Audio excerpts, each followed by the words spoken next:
आं देग्लायनि जा नीट आनजाद बेयाव 720नि मादाव 618 नाम्बार मोननानै पास जानो मोन्दों आरो MBBS दायो फरायनो खाबु मोनगोनखौ आसा खालामदों आरो बेखौ गोजोनदों। माबायदि खस्थ' खालामनो गोनां जादों?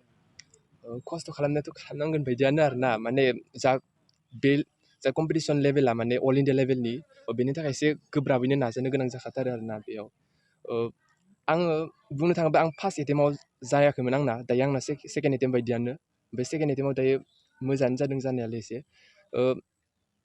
फरायनायाथ' आं ओरैनो सानफ्रोमबो आरोना बिदिनो 10 आवार बिदि 10 आवारसो फरायनाय जादोंमोन नाथाय जा मेन क्वालिटि बेफोरो ओरैनो सानफ्रोमबो 5 आवारसो बिदि बेफोरबायदि जालाङो माने फरायनायाव क्वालिटिया बांसिन इम्परटेन्ससिन बायदि आरोना क्वान्टिटिनिसाय बेनिखायनो माने सानफ्रोमबो ओरैनो एभारेजै 5 आवारसो फरायनाय जादोंमोन आं ओरैनो। आं गार्जेन हिसाबै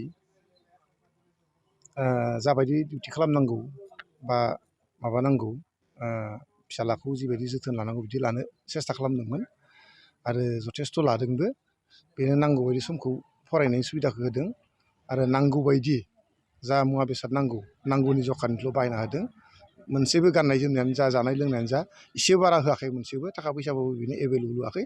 जिबायदि नांगौ बेखौ गथा बाहायना होदों आरो बेखौ आङो गार्जेन हिसाबै जे गाव डक्टर जागोननायखाय डक्टर जानोब्ला माबायदि राहा लामा लानांगौ, बोरै फरायनांगौ, बोरै मानांगौ बेखौ गेजेर आङो गुबुनफोरनिफ्राय सोंनानै बेनो माबा होबाय थादों आरो एडभाइस होबाय थादों बा खोन्थाना होबाय थादों। बिदि खालामनांगोन, बिदि फरायनांगोन, बेसेबां फरायनांगोन, माबायदि फरायनांगोन बेफोरखौ होबाय थादोंमोन। दा बेबायदिनो जोबथारनायाव दिनै आंनि फिसा हरेना दिनै 720नि मादाव 618 नम्बर लानानै देग्लायनि 2023 मायथाइनि निट एन्ट्रेन्स आनजादखौ पास खालामनो हाबाय। बेयाव आं जोबोद गोजोननाय मोन्दों आरोखि। आङो गार्जेनफोरखौ बिनि सायाव खावलायनो लुबैदों, नांगौनि बारा जेबो होनो नाङा। सासे फरायसाया गावनि थांखिखौ जाफुंहोनोब्ला फरायनायनि बादै जेबो बेलेग लामायानो गैया। नोङो जुदि बाइक होयोब्ला बा मोजां गाननाय जोमनाय होयोब्ला बेखौ गाननानै बहा थांनो, सोरनो दिन्थिनांगोन ना बियो? गाननानै बेरायथिंनो समानो गैया, फरायथारनांगोन बियो। दा बेखायनो जोंनो नांगौनि बारा गाननाय जोमनायखौबो जाया, नांगौनि बारा जानायखौबो जाया। मबाइलफोरखौथ' जोङो नाङानो होननानै बुंजायो फरायसा हिसाबै। न'खराव थाखायो मबाइला, सोरदोबा माबा मोनसे रायलायनांगौबा मानांगौब्ला होनांगौ, हारसिङै होजाया आरो। धेमाजि जिल्ला दुलाराय बर' फरायसा आफाद आरो सिमेन्ट दख्ला दुलाराय बर' फरायसा आफादनि जानानै जोङो नैबे दिनै निट आनजादाव उथ्रिसार जानो हानाय हरेन्द्रनाथ मोसाहारि, बिफा फागुन मोसाहारि बिथांनि न'खराव जोङो बरायनाय हाबाफारि जों दान्दिसे लानाय जादों। बे बरायनाय हाबाफारियाव जोङो इतिमধ্যे जों बरायखांबाय।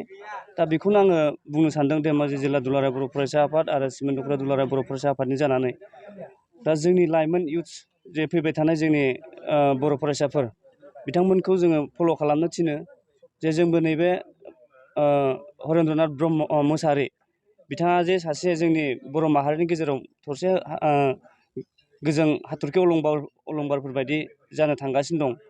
दा बेफोरबायदि जोङो सासे आरो इयुनफ्रावबो जोङो हरेन्द्रनाथ मोसाहारि बायदि जोंनि इयुन फरायसाफोरा, फैबाय थानाय फरायसाफोरा बिथांमोनबायदि फल' खालामनानै निट आनजादाव उथ्रिसार जानो हायो आरो गावबा गावनि जिउखौ मोनसे लामाजों थांनानै दैदेनलांनो हायो आरो जोंनि बर' माहारिनि गेजेराव सासे सुबुं धोन सम्पद जानानै थानो हायो। बेखौ आङो धेमाजि जिल्ला दुलाराय बर' फरायसा आफाद आरो सिमेन्ट दख्ला दुलाराय बर' फरायसा आफाद जानानै आङो खावलायो।